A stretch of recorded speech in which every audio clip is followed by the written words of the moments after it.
এই মুহূর্তে দাঁড়িয়ে বড় আপডেট আপনাদেরকে দেব আমরা, বিগ ওয়ালে নজর রাখবো। এই মুহূর্তে দাঁড়িয়ে আরজি করে যে ঘটনা ঘটেছে তা নিয়ে কি তথ্য সামনে আসছে, আমরা পিসিআর কে বলবো এই মুহূর্তের যে আপডেট সেটা প্লে করতে। কি খবর? নিরাপত্তায় মুড়ে ফেলা হয়েছে আরজি কর হাসপাতাল। এই মুহূর্তে নিরাপত্তা রক্ষীতে চারিদিক ঘেরা হয়েছে। হাসপাতালে মোতায়েন রয়েছে র্যাব, রয়েছেন পুলিশের উচ্চ পদস্থ কর্তারা। এমার্জেন্সির সামনে বসানো হয়েছে পুলিশ পিকেট এবং রয়েছেন পুলিশের উচ্চপদস্থ কর্তারা। কেন এরকম একটা নিরাপত্তার করা ছবিটা দেখতে হচ্ছে, কেন এরকম একটা বেষ্টনী তৈরি করা হয়েছে, আমি সরাসরি আপনাদেরকে আরজি কর হাসপাতালে নিয়ে যেতে চাইবো, কারণ এই নিরাপত্তার ছবিটাও দেখা প্রয়োজন রয়েছে। সোমা স্পট থেকে রয়েছে। সোমা,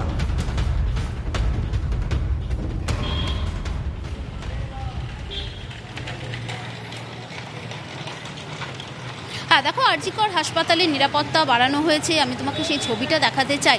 দেখো আরজি কর হাসপাতালের মূল যে গেট রয়েছে, অর্থাৎ যে গেট রয়েছে দুটো গেটের মধ্যে কিন্তু একটি গেট সেটি কিন্তু পুলিশের যে ব্যারিকেড সেই ব্যারিকেড করে বন্ধ করে দেওয়া হয়েছে।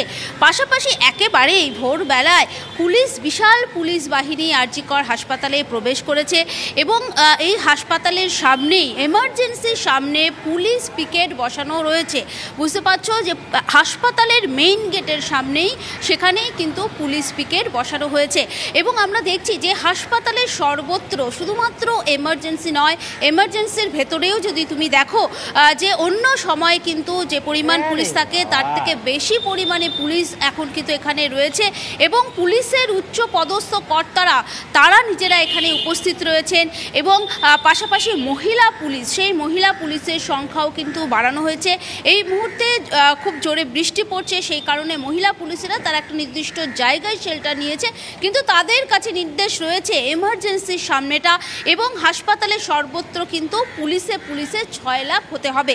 কারণ আমরা দেখেছি গতকাল যে বিক্ষোভ হয়েছে সেই বিক্ষোভকে সামাল দিতে এবং যারা স্টুডেন্ট চিকিৎসক যারা রয়েছে তারা যে বিক্ষোভ দেখিয়েছে এবং তাদের ওপর পুলিশই যে আমরা দেখেছি পুলিশ এভাবে তাদেরকে আটকাবার চেষ্টা করছে, তারপরেই কিন্তু আরও বেশি করে পুলিশ এখানে মোতায়েন করা হয়েছে, যাতে এই ধরনের বিক্ষোভ হলে সেই বিক্ষোভকে তারা কিন্তু একেবারে মুহূর্তের মধ্যে বুঝতে পারলাম। আজকে সারাদিনে তারা কিভাবে সেই বিক্ষোভ আটকানোর চেষ্টা করে নজর সেটা আমাদেরও রয়েছে। সোমা, আপাতত তোমায় ধন্যবাদ। বৃহস্পতিবার রাতে নারকীয় নৃশংস ঘটনা ঘটে গিয়েছে আরজি কর হাসপাতালে। নিরাপত্তা নিয়ে প্রশ্ন তুলেছেন অনেক পড়ুয়া চিকিৎসক, কিন্তু গতকাল সন্ধ্যে নামতেই আরজি কর হাসপাতালের পিছনের অংশ, মূলত যেখানে একাডেমিক বিল্ডিং, প্ল্যাটিনাম বিল্ডিং, সমস্ত জায়গায় আলো আঁধারে পরিবেশ। বড় বড় লাইট থাকলেও তা জ্বলছে না। প্রশ্ন উঠছে, আলো আছে তবে কারা সেগুলো নিভিয়ে দেয়? কোন অপকর্ম চলে এই অন্ধকারের আড়ালে? নিশ্চুপ আরজি কর কর্তৃপক্ষ। আর এই হাসপাতালের বিরুদ্ধে আগেও নানান দুর্নীতির অভিযোগ সামনে আসে। আমাদের এটা কলেজ ক্যাম্পাস, এখানে পেশেন্ট পার্টির আসাও অ্যালাউড নয়, কিন্তু এখানে প্রোটেকশন বা এখানে কোনো পুলিশের বা যে কোনো গার্ড কিছুই থাকে না। যখন কমপ্লেন করা হয়েছিল তখন কিছুদিনের জন্য ব্যবস্থা গ্রহণ করা হয়েছিল, কিন্তু তারপরে আবার যাকে তাই না। এইখানে তো লাইট আছে, এখানে থাকে, কিন্তু অনেক জায়গায় আছে যে জায়গাগুলো অন্ধকার, যেমন মর্গের পেছন বললেন, একাডেমিক বিল্ডিংয়ের পেছন দিক, দেন পিজেবির পেছন দিক। ব্যবস্থা অবশ্যই গ্রহণ করা উচিত, এখান থেকে লাইটের ব্যবস্থা তো করা উচিত।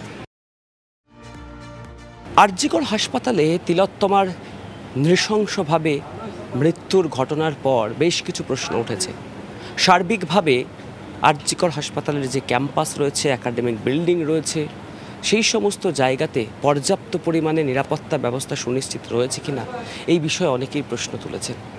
TV9 বাংলা এই ঘটনার ঠিক 24 ঘন্টা কি তার থেকে একটু বেশি সময়ের মধ্যেই আরজি কর হাসপাতালের যে পিছন দিক, অর্থাৎ একাডেমিক ক্যাম্পাস যেদিকে রয়েছে, সেই এলাকার বিভিন্ন জায়গা ঘুরে দেখল। জায়গায় জায়গায় গিয়ে দেখা গেল লাইট খুব কম পরিমাণে রয়েছে।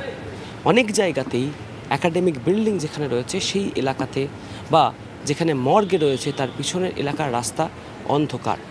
লাইট এবং বাতিস্তম্ভ থাকলেও সেই লাইট কিন্তু জ্বলছে না, সেই অর্থে নেই কোনো সিসিটিভি ক্যামেরাও। আরজি কর হাসপাতালের সামনের অংশে প্রচুর পরিমাণ আলো, নিরাপত্তা ব্যবস্থা, নিরাপত্তা রক্ষীরা থাকলেও যেটা মূল একাডেমিক সেকশন বা একাডেমিক ক্যাম্পাস যেখানে ছাত্রছাত্রীরা থাকেন, সেই এলাকার বেশ কিছু জায়গাতে অন্ধকার পরিস্থিতি। সন্ধ্যা নামলেই সেই অন্ধকার ক্রমশ প্রকট হয়। সন্ধ্যা থেকে রাত গড়িয়ে গেলে সে অন্ধকার আরও প্রকট হয়। একটা অংশের ছাত্রছাত্রীরা ক্যামেরার সামনে মুখ খুলতে না চাইলেও তারা যেটা বলছেন যে মাঝে মধ্যেই এরকম আলো বন্ধ হয়ে যায়, অন্ধকার হয়ে থাকে ক্যাম্পাসের বেশ কিছু এলাকা। আর এখান থেকেই প্রশ্ন উঠছে, আর.জি. কর মেডিকেল কলেজের সার্বিক নিরাপত্তা ব্যবস্থার ছবিটা ঠিক কী? ক্যামেরায় কল্যাণের সাথে অরিত্র, TV9 বাংলা।